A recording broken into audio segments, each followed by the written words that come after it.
अध्यक्ष महोदय, हमारे लिए गैरसैंण केवल एक भौगोलिक स्थान नहीं है, बल्कि हमारे पहाड़ की आकांक्षाओं, उम्मीदों और स्वाभिमान का प्रतीक है। गैरसैंण उस संकल्प का प्रतीक है जिसके लिए उत्तराखंड राज्य निर्माण आंदोलन चला था। माननीय अध्यक्ष महोदय, हम अच्छी तरह समझते हैं कि जिस दिन भी गैरसैंण में उत्तराखंड के नीति निर्माताओं के विजन से पल भर के लिए भी ये ओझल होगा, कहीं उनकी नजरों से हटेगा, उनके दिमाग से हटेगा, उसी दिन हमारा ये पर्वतीय राज्य अपने गठन के आधार को खो देगा, जिन उद्देश्यों के लिए उत्तराखंड राज्य का गठन हुआ था। बूटालाल जी कह रहे थे कि हमने कोई गंभीर प्रयास नहीं किया। मैं आपको इसलिए उद्धत कर रहा हूं कि आप जो है यहाँ के मूल निवासी हैं, इस जिले से विधायक हैं, तो मैं बताना चाहता हूं कि हमने बड़ी बड़ी घोषणाएं जरूर यहाँ के लिए नहीं करी हैं, लेकिन हमने व्यवहारिक रूप से काम किया है। एक तो हम सबसे पहले बद्री गाय का यहाँ पर बड़ा सेंटर यहाँ पर बनाने जा रहे हैं, और इसके साथ साथ अभी आपने बजट भाषण अगर सुना हो, थोड़ा ध्यान से सुना नहीं है या देखा नहीं, अभी पढ़ा नहीं शायद आपने, एक बार प्लीज पढ़ लीजिएगा, एक बार पढ़ लेंगे तो अच्छा होगा। उस दिन आप थे नहीं क्या? एक बजट कॉपी लीजिएगा, उसमें मैंने 3 शहर, उसमें से एक गैरसैंण और भराड़ीसैंण का एक क्षेत्र भी है, जिसको हमने कहा है हम स्मार्ट सिटी के रूप में इसको विकसित करेंगे, और महाराज जी ने उसको स्पष्ट भी कराया, अभी बताया।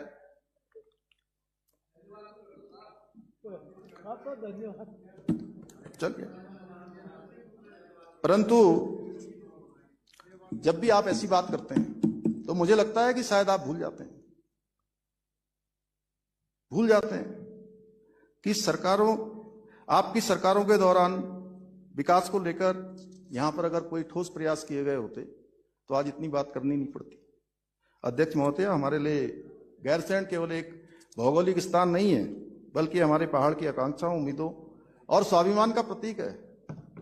गैरसैंण उस संकल्प का प्रतीक है जिसके लिए उत्तराखंड राज्य निर्माण आंदोलन चला था।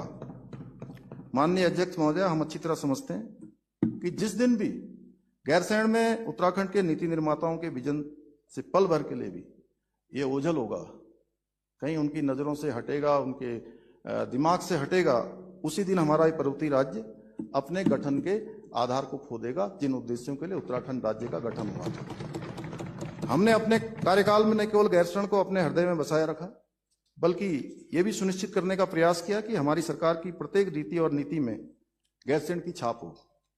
और बिना सत्र के दौरान भी हमने कई सारे कार्यक्रम यहाँ पर किए हैं, और कई बार मैं राज्य के मुख्य सेवक के रूप में गैरसैंण में मैंने रात्रि को प्रवास किया है। आज दिल्ली में निर्मित उत्तराखंड भवन हो, राज्य के या विभिन्न क्षेत्रों में संचालित हो रहे विकास कार्य, हमने सभी कार्यों में पहाड़ की संस्कृति, परंपरा और आत्मा को समाहित करने का प्रयास किया है, ताकि हमारी पहचान, हमारी विरासत और हमारी अस्मिता, हमारी संस्कृति सदैव जीवंत रहे।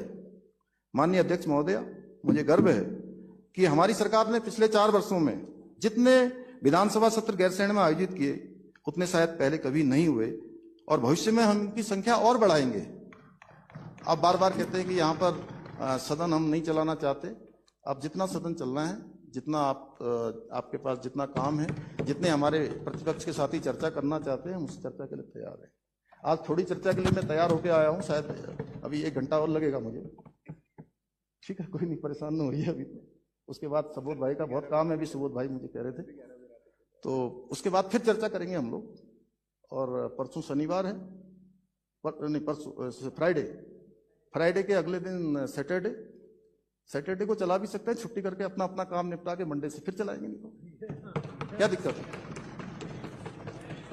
यहीं का बगल का हमारा गांव है सारकोट। उस सारकोट गोद को, गांव को मैंने गोद लिया था, और गोद इन द सेंस में कि वहां का एक मॉडल बने, और वो मॉडल पूरे राज्य में बने। और पिछले सदन में मैंने सभी अपने प्रतिपक्ष के साथियों से यह आग्रह भी किया था कि आप सभी एक बार सारकोट गांव अवश्य होकर आए। सभी से कहा था अगर स्मरण हो तो, पर मैं समझ सकता हूं कि हमारे प्रतिपक्ष के कुछ सदस्यों को पहाड़ की पगडंडियों पर चलने में थोड़ी असुविधा होती होगी। मैं अपने साथियों से पुनः आग्रह करता हूं कि इस बार थोड़ा समय निकालकर सारकोट गांव, अगर शनिवार को छुट्टी होती है संडे को भी हम लोग यहाँ होते हैं, तो जरूर उस गांव जाना चाहिए।